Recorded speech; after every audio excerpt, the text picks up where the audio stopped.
Mr. Speaker, I thank the honourable gentleman for the collegiate tone in which he has responded to today's report and his sincerity.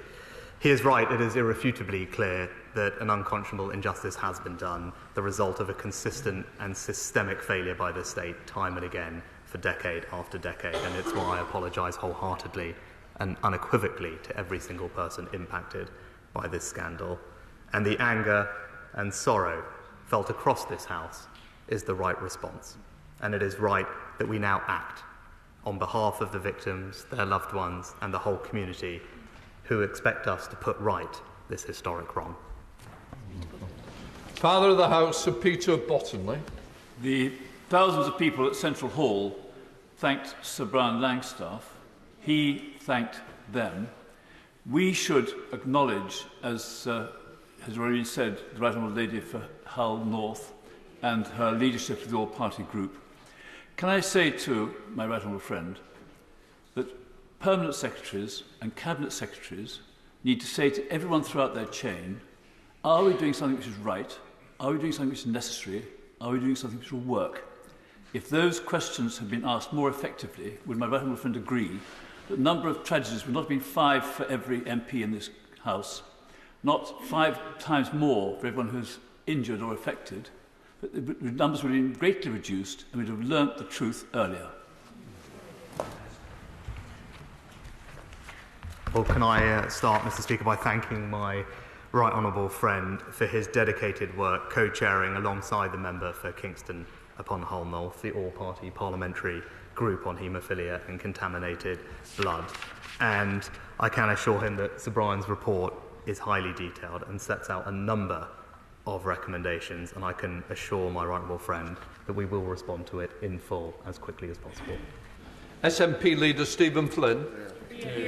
Mr. Speaker, I wish to begin by stating something which I think we all now agree is self-evidently the case, that this scandal represents the very worst of Westminster. Decades of deflection, decades of denial, and of course decades of deceit. Children used as research, parents watching their children die, children watching their parents die, tens of thousands of people impacted, many of whom of course are not here to see this day. And for those who imposed this tragedy upon them, no consequences have yet been felt. But today is not about them. Today is about the victims. And to them, on behalf of myself and my colleagues in the Scottish National Party on these benches, I wish to offer you 3 things. First is an apology. I am incredibly sorry that this happened to you.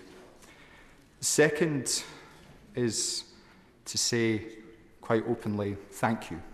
Thank you for your determination and your desire, for being able to pry open the doors of this place and ensure that your voices were heard by all of us. We would not be here today without your efforts. And thirdly, Mr. Speaker, it's to say to the victims that I can assure you, we will do everything that we can to ensure that the government implements the recommendations as laid out today. Now, I've heard the Prime Minister make a very sincere promise in relation to compensation. And I would like to say to him that we will work with him and his government, and indeed any future government, to ensure that that promise is swiftly kept. Well, Mr. Speaker, I welcome the absolute consensus that today is a moment for the families and the community and their voices to be heard loudest. Every single testimony and account set out in Sir Brian's report today sets out a unique story of hurt, suffering and loss. Individually, these accounts are astounding.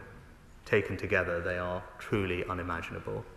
They must be heard and they must be understood, as the honourable gentleman said. And I thank him for his remarks, and I know that we share a determination to work together to ensure that nothing like this shocking and avoidable calamity can ever happen in our country again. Theresa May. Thank you, Mr. Speaker. Sir Brian Langstaff's report today has finally uncovered the truth of this appalling tragedy which has affected the lives of so many. And so many have been fighting, as the Prime Minister said, and the Leader of the Opposition said, for decades to get to this point. Sir Brian has highlighted what is a devastating and abject failure of the British state. Medical professionals, civil servants, politicians, all of whom felt their job was to protect their own reputation rather than to serve and look after the public who they were there to serve. As we rightly today remember all the victims of this terrible tragedy, will my right honourable friend commit himself unashamedly to working to ensure that all those in government, politicians and civil servants, recognise that their job is to serve the public and not to protect themselves? Well, Mr. Speaker, can I thank my right honourable friend for her statement as Prime Minister? She launched Sir Brian's inquiry and in doing so began the process of establishing the full truth we have heard today.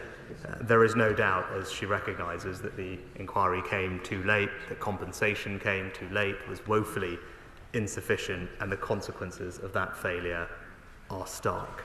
And that is why today I apologise on behalf of governments since the 1970s for that shameful failure.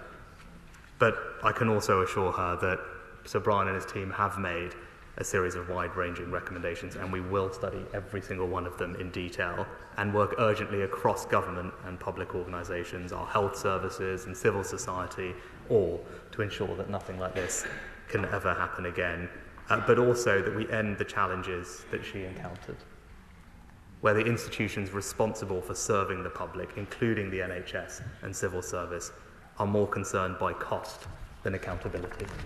Ed David.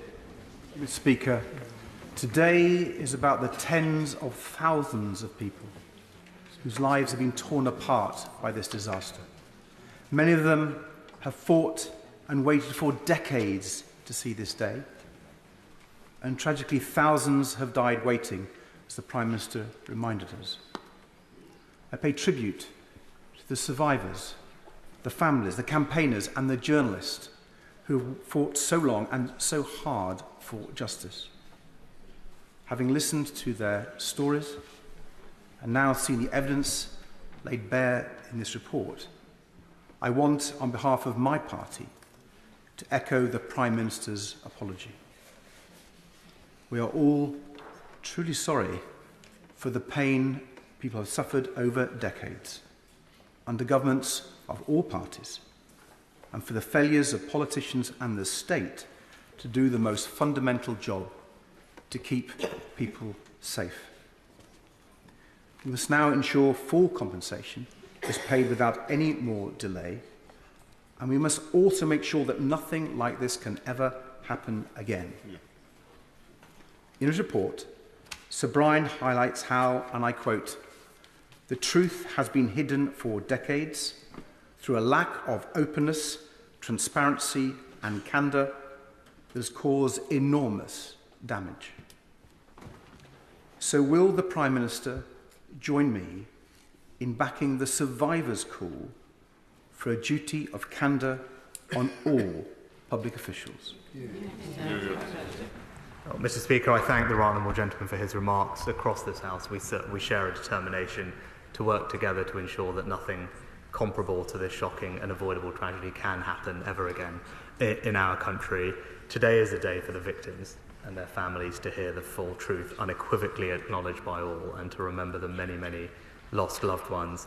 So the Minister for the Cabinet Office will be making a full statement tomorrow, but we will study every one of Sir Brian's recommendations in detail and work urgently across all parts of civil society to ensure innocent victims are never again forced to fight for decades to be believed. Sajid Javid. I welcome the statement by my right honourable friend and indeed the words of the Leader of the Opposition.